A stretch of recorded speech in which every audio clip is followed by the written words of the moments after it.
So now come to question number 21, exercise 2, phase 1, mathematics. Point A and B are in the first quadrant.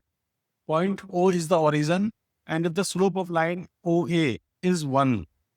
So like this, you can consider A and B both are here. Slope of this line OA is 1. And distance of O is also given. So this is the 45 degree. And slope of the line. So this slope is 1. Another point is OB. Its slope is 7. M is equal to 7. This is B. So you have to find slope of the line AB. So equation of OA will be y is equal to x. Equation of OB will be y is equal to 7x because slope is 7. So here I can take a point alpha comma beta comma alpha because y is equal to x. This line is y is equal to x. So comma alpha. On this I can take beta comma 7 beta.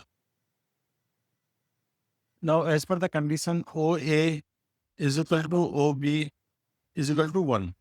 So squaring both. So alpha square plus alpha square is equal to beta square plus 49 beta square is equal to 1. So alpha square is equal to 1 upon 2. Beta square is equal to 1 upon 50.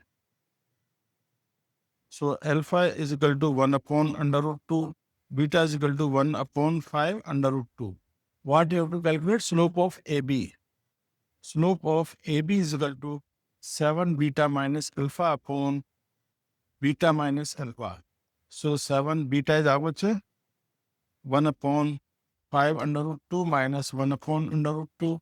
1 upon 5 under root 2 minus 1 upon under root 2. So take 1 upon under root 2 outside. 7 upon 5 minus 1 upon under root 2. 1 upon 5 minus 1. So this will cancel. So 7 minus 5 upon 1 minus 5 is equal to 2 upon 1 minus 5, 2 upon minus 4. So it is equal to minus 1 upon 2. So slope of this line will be minus 1 upon 2. So D option is correct. Thank you.